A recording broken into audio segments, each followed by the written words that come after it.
Sam came here and perhaps struggled a little bit with translation in English language.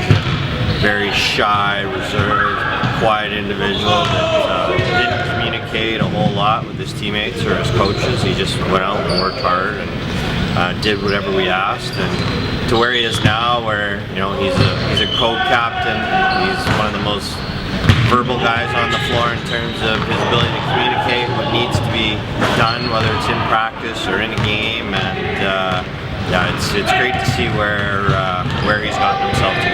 There's been some games where he's done it all for us, whether it's from the service line, offensively, blocking, passing.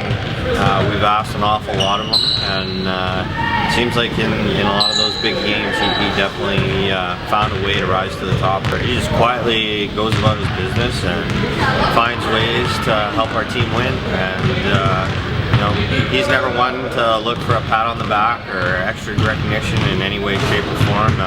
He does it because it's what he loves to do, and I think he's well respected by our staff and his teammates because of that.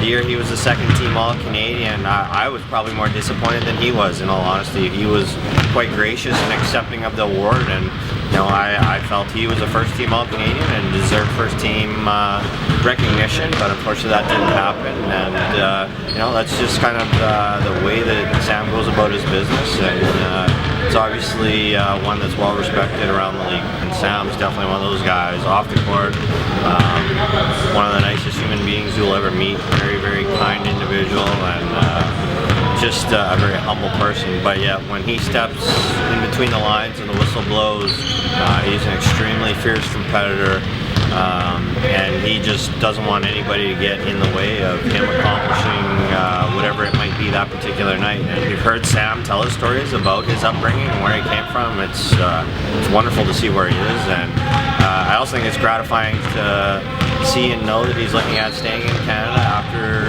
graduation, and that he's looking at staying here in the workforce and living here, and he's looking into citizenship. And I just think that's truly exciting for himself and his family to see how far he's come, and I know from a coaching standpoint it's awesome to see.